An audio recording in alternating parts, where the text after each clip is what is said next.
디모데후서 4장 말씀 함께 읽겠습니다. 하나님과 앞과 산 자와 죽은 자를 심판하실 그리스도 예수 앞에서 그의 나타나실 것과 그의 나라를 두고 엄히 명하노니 너는 말씀을 전파하라. 때를 얻든지 못 얻든지 항상 힘쓰라. 범사에 오래 참음과 가르침으로 경책하며 경계하며 권하라. 때가 이르리니 사람이 바른 교훈을 받지 아니하며 귀가 가려워서 자기의 사욕을 쫓을 스승을 많이 두고 또 그 귀를 진리에서 돌이켜 허탄한 이야기를 쫓으리라. 그러나 너는 모든 일에 근신하여 고난을 받으며 전도인의 일을 하며 내 직무를 다하라. 관제와 같이 벌써 내가 부음이 되고 나의 떠날 기약이 가까웠도다. 내가 선한 싸움을 싸우고 나의 달려갈 길을 마치고 믿음을 지켰으니 이제 후로는 나를 위하여 의의 면류관이 예비되었으므로 주 곧 의의 의로우신 재판장이 그날에 내게 주실 것이니 내게만 아니라 주의 나타나심을 사모하는 모든 자에게니라. 너는 어서 속히 내게로 오라. 대만은 이 세상을 사랑하여 나를 버리고 데살로니가로 갔고 그레스게는 갈라디아로 디도는 달마디아로 갔고 누가만 나와 함께 있느니라. 내가 올 때에 마가를 데리고 오라. 저가 나의 일에 유익하니라. 두기고는 에베소로 보내었구라. 내가 올 때에 내가 드로아 가보에 집에 둔 겉옷을 가지고 오고 또 책은 특별히 가죽 종이에 쓴 것을 가져오라.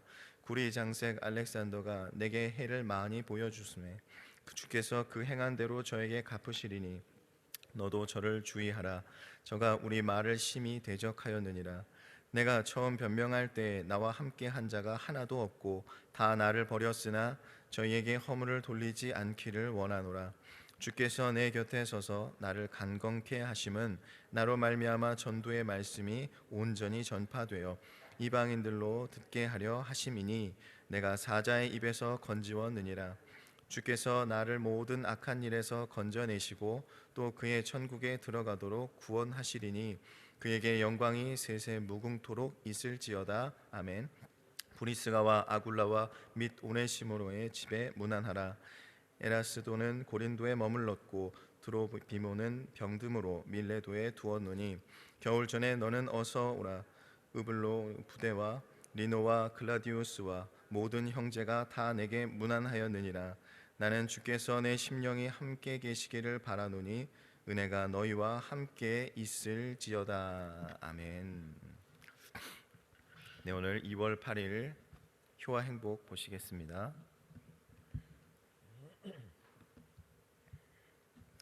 네, 2월 8일 효와 행복. 먼저 주제 말씀 한번 보시겠습니다. 디모데후서 4장 2절 말씀, 주제 말씀 읽겠습니다. 너는 말씀을 전파하라. 때를 얻든지 못 얻든지 항상 힘쓰라. 범사에 오래 참음과 가르침으로 경책하며 경계하며 권하라.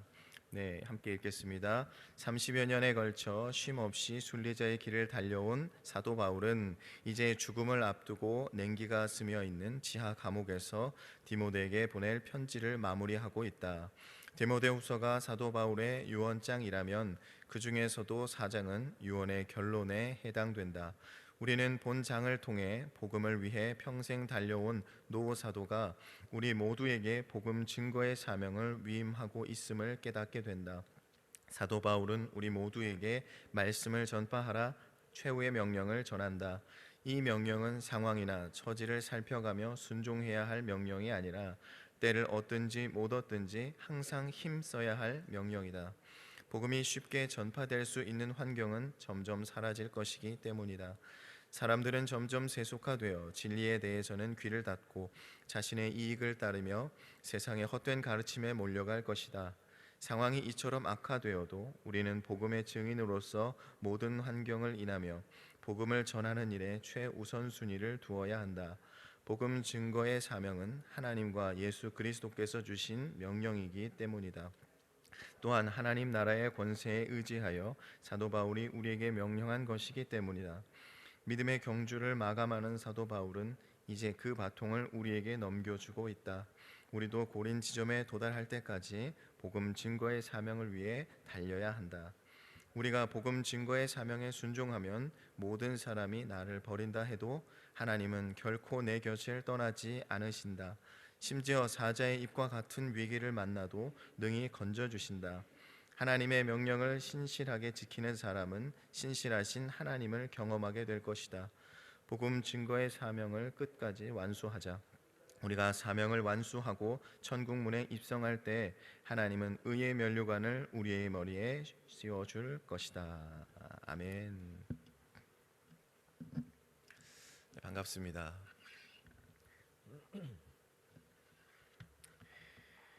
네, 오늘 말씀은요, 복음을 전파하라, 복음을 전파하자라는 말씀으로 이 새벽에 말씀을 전하도록 하겠습니다.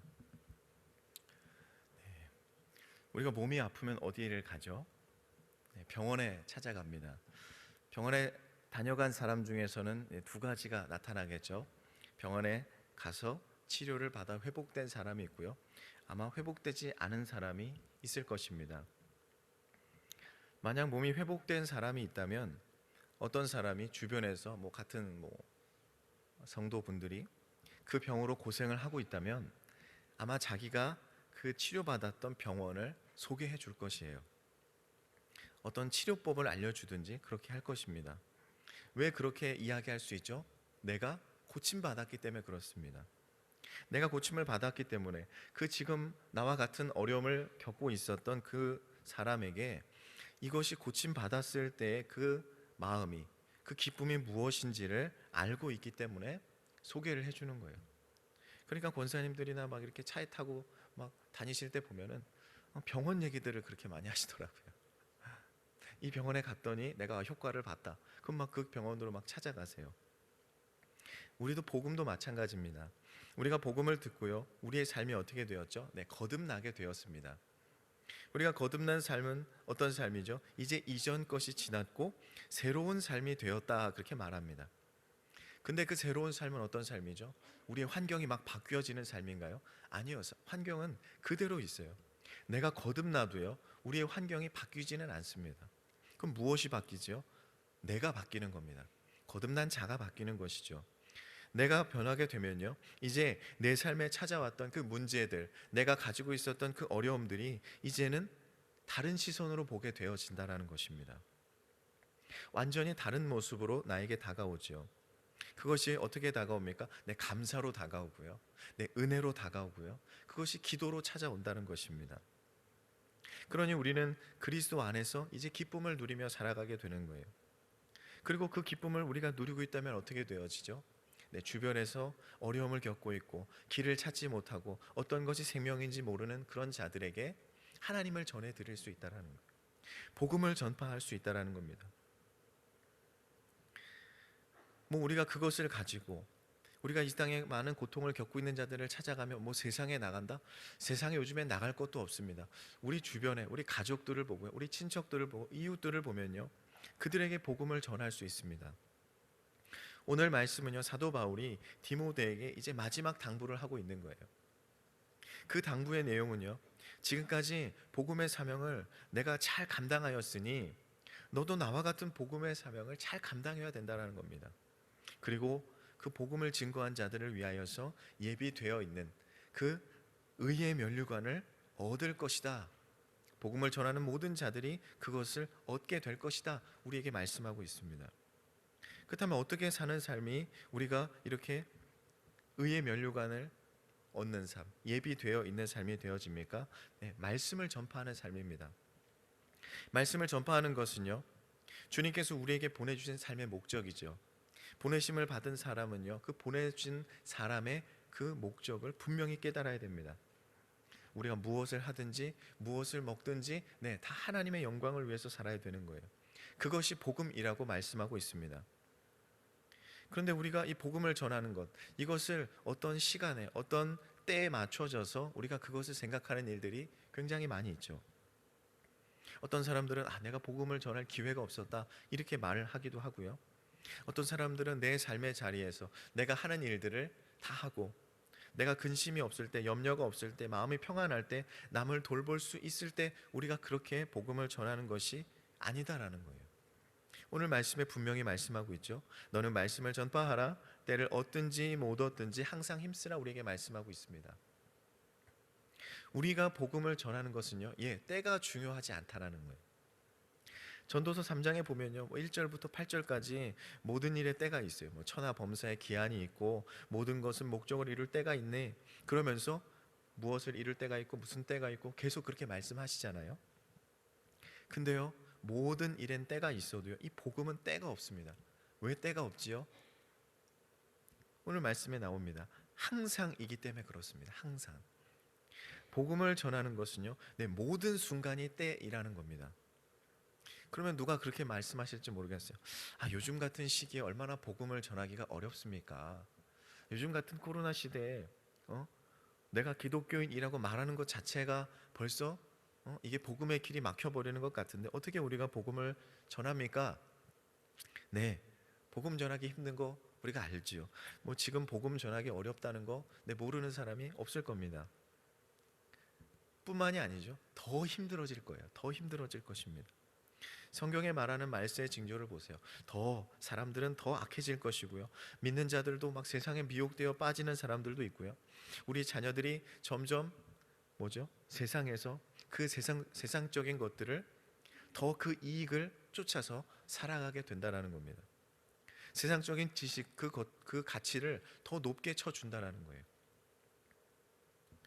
3절에서 4절에서 말합니다. 때가 이르리니 사람이 바른 교훈을 받지 아니하며 귀가 가려워서 자기의 사욕을 쫓을 스승을 많이 두고 또 그 귀를 진리에서 돌이켜 허탄한 이야기를 쫓으니라. 그렇게 말씀하고 있습니다. 진리를 듣는 것, 바른 말, 이런 것들이 어떻게 해요? 우리 귀가 간지럽대요. 여러분, 귀가 간지럽대요. 귀가 간지러우니 들을 수가 없는 거죠. 귀가 간지러우니. 귀가 간지러우면 어떻게 하십니까? 귀를 긁어야죠. 시원하게 해야 됩니다. 시원한 말이 듣고 싶대요. 근데 진리를 들어봐야 이거 너무 간지러운 말인 거예요. 내가 채워지지가 않는 말이라는 것입니다. 그러니 나를 채워줄 수 있는 말을 찾습니다. 채워주는 말, 나에게 좋은 말을 찾아요. 즐거운 말을 찾습니다. 그게 세상의 말을 찾는 거예요. 근데 세상의 이야기, 세상의 그 말은 뭐라고 말씀하시죠? 허탄한 이야기다 그렇게 말합니다. 왜 그것이 허탄한 이야기가 됩니까? 세상에서 나 좋은 이야기를 해주는 것, 그거 그냥 내 귀가 즐거운 것 뿐이에요. 예를 들어 본다면요, 여러분 누가 로또를 샀어요. 그럼 로또를 산 사람이 듣고 싶은 말이 무엇일까요? 1등에 당첨됐다라는 말일 것입니다. 그런데 그 말은 1등에 당첨됐다라는 말은 그냥 누구나 해줄 수 있어요. 여러분 한번 로또를 사갖고 저한테 와보세요. 제가 1등 당첨됐습니다 얘기해 드릴게요. 근데 그게 실제 1등이 당첨이 됐나요, 여러분? 아니죠. 말은 해줄 수 있어요. 말은 해줄 수 있습니다. 그 사람이 듣기 좋은 말 해줄 수 있어요. 근데 1등이 당첨이 되어야 그게 진짜 1등이 당첨된 거죠. 그게 진리죠. 당첨이 되어야 그것이 진리입니다. 그러면 그렇게 얘기하나요? 그거 사봤자 어차피 버리게 될 거 뭐하러 그거 돈 주고 삽니까? 로또 산 분에게 그렇게 한번 얘기해 보시면 아마 다툼이 일어날 것 같습니다. 로또를 사는 사람들, 그것을 사면 어떻죠? 다들 마음속으로는 이게 1등이 되지 않을까? 분명 이런 마음이 있을 거예요. 다들 혹시나 하는 마음에 아마 구입을 할 겁니다. 그리고 당첨이 되면 너무 감사하죠. 그런 마음으로 사는 거예요. 그러니 내 마음을 시원하게 할, 또 내 욕심을 채워줄 그 세상의 말들이 얼마나 유익하지 못하다는 거예요. 우리가 세상에 드라마나 그런 소설들을 봐도요, 왜 그런 것들에 흥미가 가고 왜 그런 것들을 우리가 보게 되어집니까? 일어나지 않는 일들이 참 많이 있어요. 그것을 보게 되면 마음이 시원합니다. 재미있어요. 나도 이런 일들이 있었으면 좋겠다. 막 어떤 젊은 사람들은 나에게 갑자기 재벌이 찾아와가지고 막 프로포즈를 하고 한눈에 반하고 이런 것들 꿈꿀 거 아닙니까? 근데 그런 일은 일어나지 않잖아요. 그것을 보면 재미가 있어요. 하지만 끝나면 우리가 남는 것이 그렇게 많지 않습니다. 허탄함이라는 것이죠. 근데 진리의 말씀은 다릅니다. 진리의 말씀은 우리가 받은 그 복음은 다르다라는 거예요. 복음은 하나님의 일이시기 때문에요. 우리가 어떤 것도 그때가 중요하지 않습니다. 어떤 환경에 있든지 우리의 어떤 조건 그런 것들이 중요하지 않습니다. 모든 것을 초월하여 할 수 있는 것이 바로 이 복음을 전파하는 것입니다. 복음을 전파하면 무엇이 남는다고 말씀하시죠? 네, 의의 면류관이 남는다고 말씀하세요. 거기엔 구원이 있고요. 세상에 도둑질할 수 없는 하늘의 상급이 있습니다. 이 땅에서 장수의 복을 받고요. 또 머리가 되고 꼬리가 되지 않는 복을 받고요. 네, 들어와도 복을 받고 나가도 복을 받는 그런 복을 우리에게 허락해 주십니다. 그렇기 때문에 우리가 때를 얻든지 얻지 못하든지 우리가 항상 하나님의 말씀을 지킬 수 있고요. 복음을 지킬 수 있다라는 것이죠. 아니요, 그렇게 해야만 한다고 우리에게 말씀하고 계세요. 그럼 어떻게 해야 됩니까? 어떻게 복음을 전해야 되죠? 2절 말씀에 항상 힘쓰라 범사의 오래 참음과 가르침으로 경책하며 경계하며 권하라 그렇게 말하고 있어요. 여기 여러 가지 방법이 나옵니다. 가장 먼저 뭐죠? 우리가 힘써야 된대요. 항상 힘써야 된대요. 예전에 우리가 복음을 위해서 전도를 위해서 힘썼던 일들, 우리가 코로나 이전에는 이 전도에 굉장히 많은 힘을 썼죠. 지금은 어떻습니까? 우리가 그 방법을 예전처럼은 쓸 수 없어요. 예전과 같은 방법으로는 사용하기가 어렵습니다. 그런데 어떡하죠? 우리가 그 힘은 계속 가지고 있잖아요. 기도하고요, 예배합니다. 우리가 하나님의 말씀을 듣고요, 하나님이 주신 힘을 얻어요. 그러면 그 힘을 가지고 있다면 이제는 그 힘을 다른 방식으로 사용해야 된다는 거예요. 다른 방식으로 사용하지만 어떻게 하죠? 목적은 같은 목적이 돼야 된다는 거예요. 그 힘을 이제 복음을 위해서 다른 방법으로 다른 목적을 사용하는 것이 아니라 다른 방식으로 사용을 하는 거예요. 예전에 전도하신 분들, 예전에 여러분 뜨거웠던 열정으로 지금 어떻게 살아가고 계십니까? 코로나가 끝날 때까지 여러분 칼을 갈고 계십니까? 내가 코로나만 끝나면 내가 전도할 사람이 많다. 여러분 그렇게 계십니까? 아니면 여러분들 그 에너지를 가지고 여러분의 신앙이 굉장히 성숙해졌습니까? 아니면 그것들 다 사라지고 없습니까? 우리가 복음을 전할 힘을요, 늘 예배를 통해, 말씀을 통해, 기도를 통해 우리가 얻습니다. 근데 우리가 이 세상의 그런 모습들, 이런 세상의 큰 환난과 고난으로 인해서 다 사라져버리고 말았다는 거예요. 받은 은혜를 우리가 예전의 방식으로 바깥으로 사용할 수 없다면 이제는 어떻게 하죠? 그 복음을 어떻게 합니까? 그 힘을 어떻게 하죠? 네, 지금은 우리가 가정에 쏟으면 되는 거예요. 우리가 외적인 것에 힘을 썼다면 이제 내실을 다지면 된다는 거예요. 우리 성도님들의 가정을 이렇게 보다 보니까 가정들이 이 전도가 되지 않은 가정들, 또 다니다가 이제 실족한 가정들 참 많이 있습니다. 어찌 보면 지금 이 교회 이런 예배들, 이런 모습들이 가정으로 많이 지금 들어가 있는 상태예요. 가정에서 TV를 보고 예배를 드리고요, 가정에서 이제 많은 시간을 보내게 됩니다. 어디 나갈 수가 없잖아요. 저도 애가 셋이 있는데 어디 나가면 환영을 받지 못해요. 5명은 안 된다는 거죠. 그러니까 집에만 있게 되고, 가족들끼리 뭐 하겠습니까 여러분? 각자 방에서 밥 먹을 때만 얼굴 보십니까 여러분? 어찌 보면요, 이 복음이 이제 가정에 기회가 생겼다라는 거예요. 우리는 그렇게 믿고요, 또 그것을 우리에게 주신 하나님께서 주신 또 어떤 기회로 보고 어떤 사명으로 따라서 우리가 말씀과 기도와 능력으로 이 복음의 힘으로 또 영적인 그런 싸움을 싸울 수 있는 기회를 얻었다라는 거예요. 물론 이 싸움이 쉬운 싸움이 아니겠죠.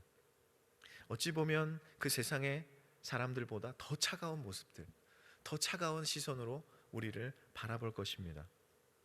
그러나 그렇다고 그들에게 구원의 기회가 없나요? 아니요, 그들에게도 구원의 기회가 있어요. 그 기회는 누구를 통해 주어졌죠? 주님께서 나라는 사람을 통해 주신 거예요.